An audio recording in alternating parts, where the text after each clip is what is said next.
Ribuan warga Palembang yang didominasi emak-emak rela antri dan berdesak-desakan untuk mendapatkan sembako murah yang diselenggarakan pemerintah Provinsi Sumatera Selatan di Terminal Sako Palembang. Bahkan untuk mendapatkan sembako dengan harga yang murah di bawah harga pasaran, sejumlah emak-emak terlibat aksi dorong-mendorong, mengakibatkan emak-emak terjepit dan sejumlah emak-emak lainnya marah dan meronta-ronta.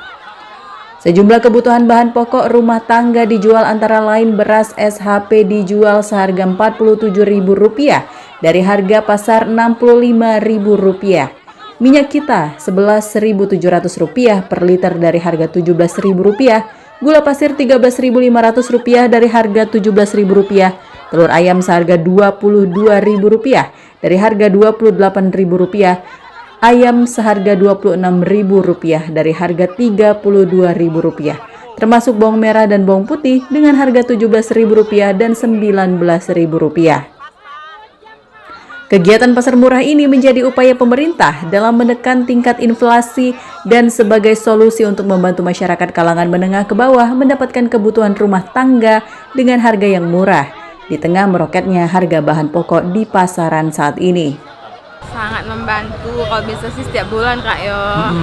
Terus tuh juga menpacak tuh dibagi rato cak itu nak Kak, gula, minyak itu lah sudah di meja galo. Jadi doa saya nak ngantri sikok cak itu. Tidak kebagian yang lainnya. Yang kita kesini dapat apa yuk? Dapat beras saja. Dapat beras berapa kok?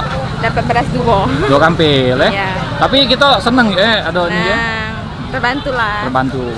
Kami habis jualan beras, habis jualan ayam, habis jualan daging, habis jualan minyak, laku keras galau-galaunya.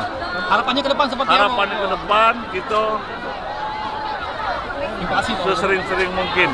Apa udah ada Bulog, Pak Ibu Mercy, ada BI dan ada lain dan ada BUMD di Sumatera Selatan yang membantu untuk meringankan beban masyarakat supaya inflasi di Sumatera Selatan bisa terjaga.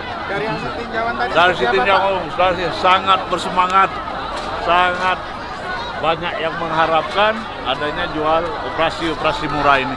Operasi pasar murah yang digelar pemerintah Provinsi Sumatera Selatan ini akan terus dilakukan di sejumlah titik dalam kota Palembang dan meluas ke sejumlah kabupaten kota di Sumatera Selatan dengan melibatkan berbagai pihak, baik badan usaha milik negara dan pihak swasta. Dari Palembang, Sumatera Selatan, Muhammad Riza Fahlevi, iNews melaporkan.